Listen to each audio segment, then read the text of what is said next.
नमस्कार, आप देख रहे हैं बीपी गंगा। मैं हूं स्नेहलता। पहाड़ प्रभात की शुरुआत बड़ी खबर के साथ। देहरादून से इस वक्त की बड़ी खबर यह है कि अब सरकारी भर्तियों में नकल पर कानूनी नकेल कसने की तैयारी चल रही है। उत्तराखंड में भर्ती परीक्षाओं में नकल को रोकने के लिए कानून बनाने की तैयारी खबर मिल रही है। सभी आयोग, बोर्ड परिषद, विश्वविद्यालय की ओर से होने वाली भर्ती परीक्षाओं में नकल रोकने के लिए सख्त कानून बनेगा। शासन स्तर पर इसके लिए पूरा मसौदा तैयार कर लिया गया है सब, और बताया ये जा रहा है कि विधानसभा सत्र में सरकार इस कानून को पास करा सकती है। उत्तराखंड सरकारी सेवाओं में नकल निषेध अधिनियम 2022 तैयार किया जा रहा है। इस कानून में कई तरीके के सजा के प्रावधान होंगे। तो आपको बताएं कि नकल से कितने युवाओं का भविष्य अधर में लटका है, इसकी बानगी कई ऐसे मामले निकल करके सामने आए हैं। अब इसे देखते हुए शासन स्तर पर तैयारी ये है कि नकल को लेकर के क्यों ना एक सख्त कानून बनाया जाए, ताकि आने वाले वक्त में ये कानून आड़े आ जाए तमाम ऐसे लोगों के हौसले पे के बीच जो कि नकल करते या कराते हैं।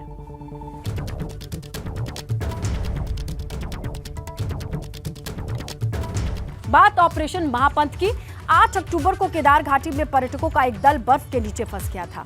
केदारनाथ से 10 किलोमीटर की दूरी पर यह दल मुसीबत में था। उन्हें बचाने के लिए रेस्क्यू टीम पहुंची। रेस्क्यू टीम ने एक पर्यटक को तो निकाल लिया, लेकिन दूसरे तक वो नहीं पहुंच पाई और मौसम खराब होने की वजह से उसे निकालना मुमकिन नहीं था। कई बार पर्यटक तक पहुंचने की कोशिश की गई, लेकिन सफलता नहीं लगी। लेकिन आखिरकार 23 दिन के बाद जब टीम पहुंची तो वहां इस पर्यटक का शव मिला।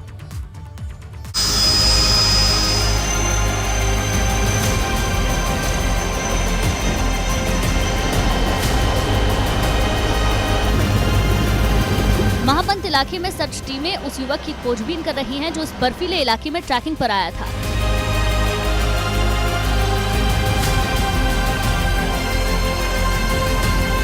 काफी खोजबीन के बाद आखिरकार युवक का सुराग लग गया, मगर बर्फ में दब जाने की वजह से उसकी मौत हो गई। रेस्क्यू टीम ने युवक का शव बरामद कर लिया है।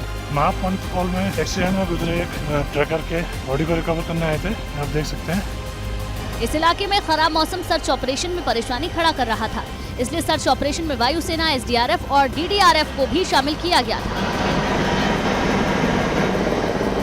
2 अक्टूबर को 10 सदस्यीय पर्यटकों का दल रांसी मनड़ा केदारनाथ ट्रैक से केदारनाथ धाम के लिए रवाना हुआ था। इस दौरान मौसम खराब होने पर 2 युवकों की तबीयत बिगड़ गई थी, जिसमें से एक युवक को तो रेस्क्यू कर लिया गया, मगर इस युवक की जान नहीं बच पाई। खराब मौसम की वजह से उस समय शव की खोजबीन नहीं हो पाई थी। मौसम साफ होने पर फिर से रेस्क्यू शुरू किया गया और बर्फ में दबे युवक का शव बरामद कर लिया गया। एबीपी गंगा के लिए रुद्रप्रयाग से रोहित डिमरी की रिपोर्ट। तो आगे बढ़ेंगे। अल्मोड़ा में आज कांग्रेस कुमाऊं मंडल को लेकर के एक बड़ी बैठक करने वाली है। खबर ये मिल रही है कि कांग्रेस प्रदेश प्रभारी देवेंद्र यादव बैठक में शामिल होंगे। प्रदेश अध्यक्ष करण माहरा भी इस बैठक में होंगे और इसके अलावा माना जा रहा है पिथौरागढ़, चमोली, नैनीताल, बागेश्वर, चंपावत के कार्यकर्ता इसमें खास तौर से शामिल होंगे। इसके अलावा आदेश ये भी है कि एमएलए, पूर्व सांसद, पूर्व विधायक भी इस बैठक में मौजूद रहे।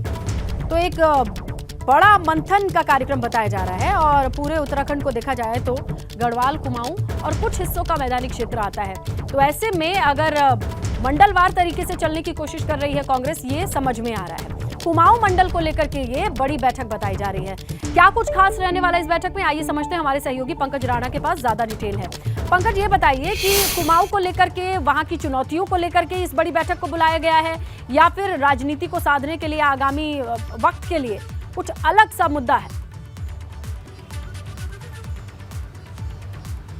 बिल्कुल स्नेहलता, आपने दोनों ही बात कही और दोनों ही तरीके से कांग्रेस अब अपनी रणनीति को बेहतर तैयार करने जा रही है, क्योंकि आगामी निकाय चुनाव होने वाले हैं और निकाय चुनावों में किस तरह से पार्टी अपने तमाम नेताओं को ज़मीनी स्तर पर लेकर जाए, बूथ स्तर पर कैसे पार्टी को सक्रिय किया जाए, मजबूत किया जाए, इस तमाम मुद्दों को लेकर इनमें मंथन किया जा रहा है। क्योंकि बैठक में जो भी पूर्व सांसद रहे हैं वो इसमें मौजूद रहेंगे और 2019 में जो सांसद का चुनाव लड़ चुके हैं वो इसमें रहेंगे, 2022 में जो विधायक का चुनाव लड़ चुके हैं वो इसमें प्रत्याशी जो रहे हैं वो इसमें रहेंगे और विधायक भी मौजूद रहेंगे। तो पूरी तरह से कह सकते हैं कि अब मंडल स्तर पर, क्योंकि 2 मंडल उत्तराखंड में है, कुमाऊं और गढ़वाल, तो पहला स्तर कांग्रेस ने कुमाऊं को चुना है और कुमाऊं स्तर में पूरी तरह से अपनी पार्टी को किस तरह से खड़ा करना है, मजबूत करना है, उन तमाम चीज़ों को लेकर मंथन किया जा रहा है। क्योंकि अभी आपने हाल ही में देखा था कि किस तरह से तमाम बड़े नेताओं की, तो तमाम हाँ हाँ, आप कंप्लीट कीजिए और इसके बाद जोड़ जी। के ये बताइएगा पंकज की अगर कुमाऊं की बात करें तो वहाँ के मुख्य मुद्दे क्या है, वहाँ की जनता क्या आस लगाए बैठी होगी? बिल्कुल देखिए, क्योंकि जिस तरह से अभी आपने देखा था कि कांग्रेस में किस तरह से धड़ेबाजी निकलकर सामने आई थी, सब नेता अलग अलग तरह से बयानबाजी कर रहे थे, तो उन सभी चीज़ों को साधने के लिए, उन सभी चीज़ों को ख़त्म करने के लिए, समन्वय बनाने के लिए बैठक की गई है। और हाल ही में अभी जो कांग्रेस के नेता है, विधायक भी हैं प्रीतम सिंह, उन्होंने देवेंद्र प्रभारी को लेकर बड़ी बात कही थी कि देवेंद्र प्रभारी चुनावों के बाद उत्तराखंड में नहीं आए हैं, तो अब वो इसी वजह से उत्तराखंड में आकर तमाम नेताओं के साथ बातचीत कर रहे हैं कि किस तरह से संगठन को मजबूत किया जाना है, कैसे समन्वय बनाया जाना है। जहाँ तक मुद्दों की बात है, क्योंकि देखिए चुनाव जब आते हैं तो तमाम तरह के मुद्दे निकल कर आते हैं, और उत्तराखंड में जब निकाय चुनाव होते हैं तो मलिन बस्तियों के नियमितीकरण का मामला बहुत महत्वपूर्ण होता है। इसके अलावा तमाम ऐसे निकायों में साफ सफाई का मुद्दे हैं, तमाम महत्वपूर्ण मुद्दे हैं जिनको कांग्रेस अब एक एक स्तर से निकालकर सड़क पर उतारने की कोशिश करेगी। अगर निकाय चुनावों में कांग्रेस सफलता पानी है तो उनके लिए बड़ी चुनौती भाजपा बनने वाली है। तो आपकी जानकारी से दो चीज समझ करके हम आगे चल सकते हैं कि कांग्रेस के भीतर खाने चल रही जो मिसअंडरस्टैंडिंग है, धड़ेबाजी है, उससे ऊपर उठ जाया जाए और दूसरे निकाय चुनाव के मुद्दों पर अब किस तरीके से सक्रियता दिखाई जाए, इसी को लेकर के ये बड़ी बैठक बुलाई गई है। शुक्रिया पंकज अपडेट के लिए। आगे बढ़ें और बात करें देहरादून के सहसपुर थाना क्षेत्र में संदिग्ध परिस्थिति में विवाहिता ने फांसी लगाकर आत्महत्या कर ली है। मृतका की शादी 6 महीने पहले हुई, मगर कुछ दिन पहले वो अपने मायके आई थी। इस दौरान उसने फांसी लगाकर खुदकुशी कर ली। महिला के परिवार वालों का आरोप है कि ससुराल के लोग उसकी बेटी को परेशान करते थे। इसे लेकर पीड़ित सहसपुर थाने भी पहुंची थी, मगर पुलिस ने कोई एक्शन नहीं लिया। पुलिस अब मामला दर्ज तो कर चुकी है, मगर सवाल ये है कि समय रहते कार्रवाई होती तो क्या जरूरी है कि इस पूरे मामले की गंभीरता तभी सिद्ध हो पाएगी जब कोई विवाहिता फांसी लगा करके अपनी जिंदगी खत्म कर ले। जब तक वो अपनी जान ना दे, क्या उसकी समस्या को समस्या की तरह नहीं सुना जाएगा? ये बड़ा सवाल है। तो 6 शादी हुई थी और इस बताया जा रहा है कि परेशानियों को लेकर के शिकायत की जा चुकी थी, बावजूद इसके कोई समाधान नहीं। इसका दबाव बनना शुरू हो गया और उसके बाद मेरी बहन ने खुद 29 अक्टूबर 2022 को जाकर थाने में तहरीर दी थी, लेकिन उसके ऊपर कोई कार्रवाई नहीं की गई। अगर पुलिस ने कोई एक्शन लिया होता तो मेरी बहन आज जिंदा होती। इसके संबंध में मेरे जो संज्ञान में आया है, उनके द्वारा जो प्रार्थना पत्र दिया गया था उस पर काउंसलिंग हेतु उस प्रार्थना पत्र को भेजा गया था और आज उस पर जो है मुकदमा पंजीकृत हो गया है और विवेचना की कार्रवाई की जाएगी। खबर रुद्रप्रयाग से है। ठगी करने वाले एक गैंग को पुलिस ने पकड़ा है, पर्दाफाश किया है। ये गैंग एटीएम बदलकर लोगों के पैसे निकाल लेता था। 17 अक्टूबर को इसी गैंग ने एटीएम बदलकर एक महिला से 1,35,000 की ठगी की थी। इस मामले में 17 दिन के बाद पुलिस को सफलता हाथ लगी है। एक आरोपी को पुलिस ने गिरफ्तार कर लिया है, कोर्ट ने जेल भी भेज दिया है। पुलिस ने इस गैंग का खुलासा कर सीसीटीवी साइबर सेल की मदद से इसका खुलासा किया, ये भी खबर आ रही है। गिरफ्तार किए गए वीरेंद्र उर्फ बिंदर के पास कुछ नकदी भी मिले हैं, कैश भी मिले हैं और बाकी 3 साथियों की अब तलाश की जा रही है। खबर है सीएम पुष्कर सिंह धामी आज देहरादून में स्मार्ट सिटी के कामों की समीक्षा करने वाले। सुबह 11 बजे सचिवालय में एक समीक्षा बैठक है और इस बैठक में स्मार्ट सिटी के सीईओ, बड़े अधिकारी शामिल होने वाले हैं। बैठक में राजधानी देहरादून में स्मार्ट सिटी के कामों को जल्द से जल्द निपटाने पर चर्चा होनी है। स्मार्ट सिटी का कामकाज कहां तक पहुंचा, आज इसी को लेकर के 11 बजे बड़ी बैठक बताई जा रही है देहरादून में। स्मार्ट सिटी के सीईओ मौजूद रहेंगे और अब ये बताना होगा कि स्मार्ट सिटी को लेकर के कितना काम हुआ है, किस रफ्तार से काम हुआ है।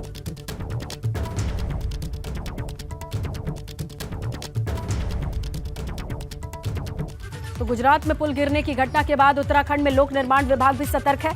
सभी चीफ इंजीनियर्स से प्रदेश में पुल और वैली ब्रिज की रिपोर्ट तलब की गई है।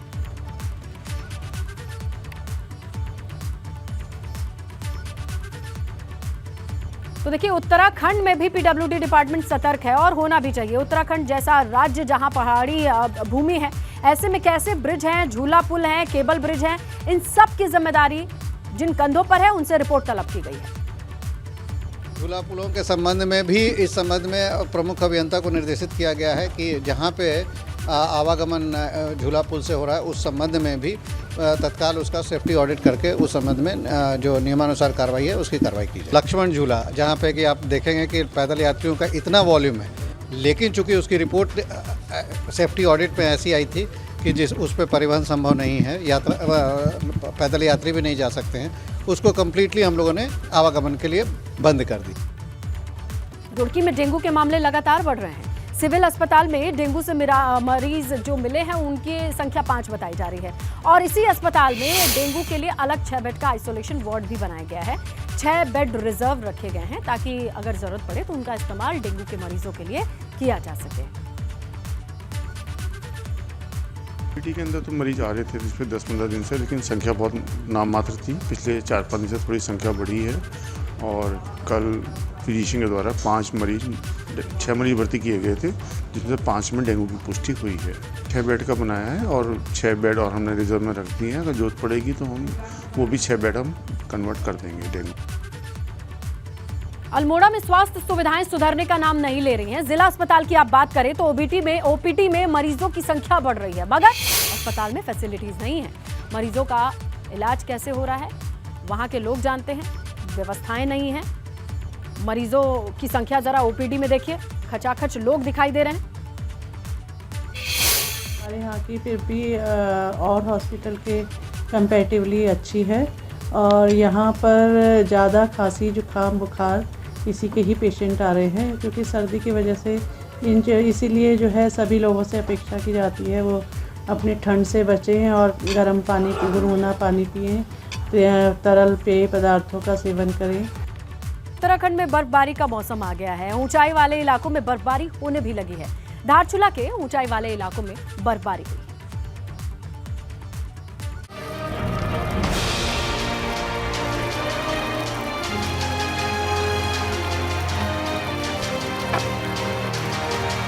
मौसम बदलने के साथ ही उत्तराखंड के उच्च हिमालय क्षेत्र में बर्फबारी होने लगी।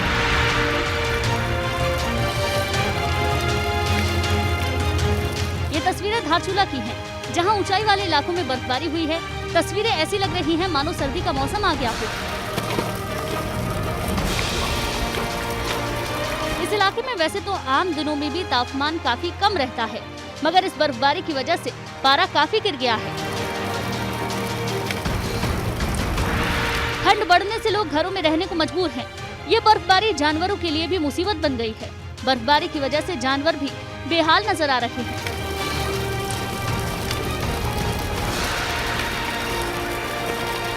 जंगल में जमी घास के ऊपर भी बर्फ जम गई है, जिस वजह से जानवरों के सामने चारे की परेशानी होने लगी है। एबीपी गंगा के लिए धारचूला से नीरज कुमार की रिपोर्ट।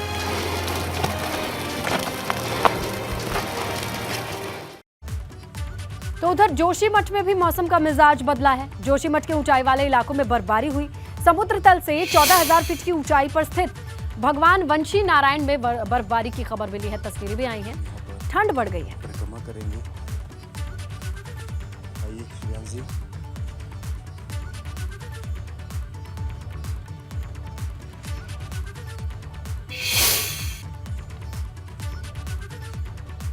आगे बढ़ते हैं। पूर्व सीएम त्रिवेंद्र सिंह रावत के औद्योगिक सलाहकार एस पवार की पत्नी की कंपनी पर मनी लॉन्ड्रिंग का आरोप है और इस मामले पर त्रिवेंद्र सिंह रावत का बयान सामने आया है। त्रिवेंद्र रावत ने कहा कि मुख्यमंत्री रहते हुए ये मामला विधानसभा सत्र के दौरान उठा था, तो वहीं आरबीआई ने इस मामले को किसी भी तरीके से गड़बड़ी न होने की बात भी कही थी। इसके साथ ही त्रिवेंद्र रावत के एस पवार का बचाव करते हुए भी नजर आए। त्रिवेंद्र रावत ने कहा कि उनके औद्योगिक सलाहकार की वजह से उनका नाम बेवजह घसीटा जा रहा है, जो कि ठीक नहीं है। हम आपस में बातचीत कर लेंगे, आपको बीच में पढ़ने की जरूरत नहीं है। हमारे यहाँ संवाद है, हम आपस में बातचीत कर लेंगे, निपटा लेंगे अगर हमारे बीच में कुछ है भी तो, लेकिन उनको परेशान होने की जरूरत नहीं है। जिस तरीके से आप देखें 2 बार ऑलरेडी उनके खिलाफ जांच हो चुकी है, सदन में ये मामला उठ चुका है, उसके बावजूद फिर से मामला अब लोग शिकायत कर रहे हैं तो मुख्यमंत्री उसमें जांच बिठा रहे हैं, जांच में सब चीज़ें साफ हो जाएंगी। इसमें बिना प्रशासन की मदद के बिना उसके तो ये हो ही नहीं सकता था। इसीलिए मुझे लगता है कि जब हाउस में विषय उठाया गया तो गलत आंकड़ों के तहत और चीज़ों को बहुत हल्का फुल्का करके रफा दफा करने की कोशिश की गई। लेकिन हकीकत यह है कि अगर इसकी सही तरीके से जांच हो तो बहुत बड़ी चीज़ें सामने आ सकती हैं और संभावना ये भी है कि किसका वाइट किया गया काला धन वो भी सामने आना बहुत ज़रूरी है। यूके 8080 पेपर लीक मामले को लेकर कांग्रेस गंभीर आरोप लगाती नजर आई। उप नेता प्रतिपक्ष भुवन कापड़ी का बयान सामने आया है। भुवन कापड़ी ने आरोप लगाया है कि सरकार ने सिर्फ वाहवाही लूटने के लिए गिरफ्तारियां की हैं और जिस वजह से आरोपियों को बड़ी आसानी से अब बेल भी मिल गई है।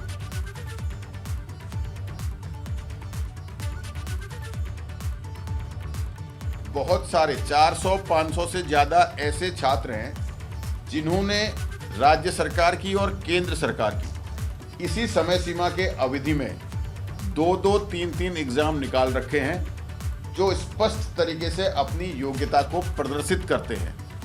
आज वो भी युवा सड़कों पर जो है प्रदर्शन के लिए मजबूर हो रखा है, दर नेताओं के अधिकारियों के यहाँ धक्के खा रहा है।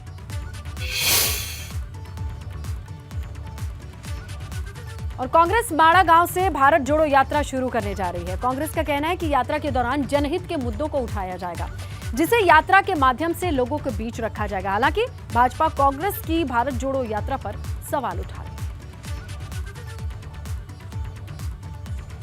तो देखिए, भारत जोड़ो यात्रा माड़ा गांव आखिरी गांव के तौर पर देखा जाता है सीमांत इलाके के लिए। वहां से जनता के मुद्दे को समस्याओं को जनता के बीच में रखने के लिए इस यात्रा की शुरुआत कांग्रेस की ओर से होने वाली है, लेकिन इसी पर राजनीति भी होनी है, जहां सवाल उठाए जा रहे हैं।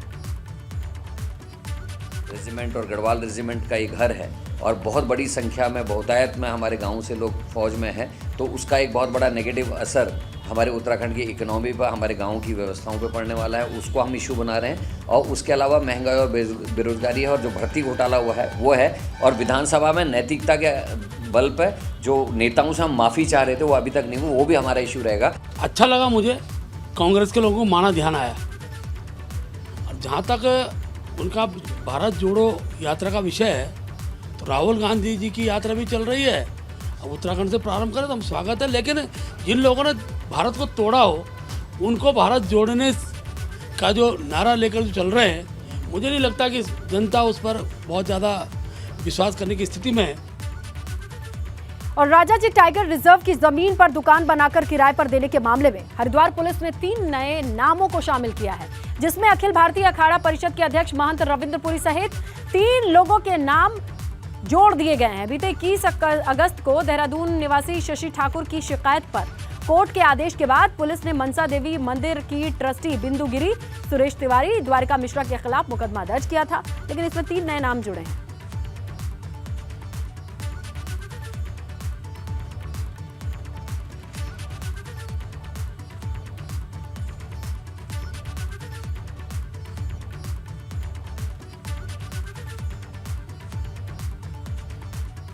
आगे बढ़ेंगे। उत्तराखंड में महिलाओं के 30% आरक्षण की मांग को लेकर महिलाओं ने सचिवालय कूच किया। महिलाओं के आंदोलन को कई सामाजिक संगठनों का समर्थन भी मिल रहा है। महिलाओं का कहना है कि सरकार ने कोर्ट में 30% क्षैतिज आरक्षण की जो पैरवी है वो ठीक से नहीं की गई। इसी वजह से महिलाओं को सरकारी नौकरियों में फायदा नहीं मिल रहा है। तो उस सरकार में जब सीबीआई जांच नहीं कराना चाहती है, उस लोकप्रियता के लिए बहनों से ये कहना चाहूंगा, इस संघर्ष को जारी रखना है। संख्या में महिलाएं। मसूरी में इगास पर्व को मनाने की तैयारी चल रही है। इसे लेकर एसडीएम ने संबंधित विभागों के साथ बैठक की। कार्यक्रम में भव्य हो ये कार्यक्रम, इसे भव्य बनाने की तैयारी की गई। ढोल दमाऊ के साथ भैलो भी खेला जाएगा। इसके साथ एसडीएम ने सभी लोगों से कार्यक्रम में पारंपरिक वेशभूषा में आने का आह्वान किया है।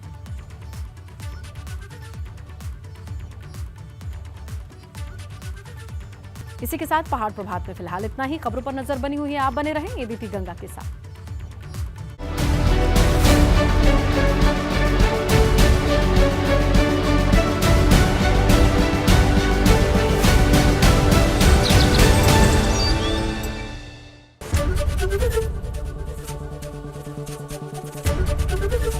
एबीपी गंगा, खबर आपकी, जुबान आपकी।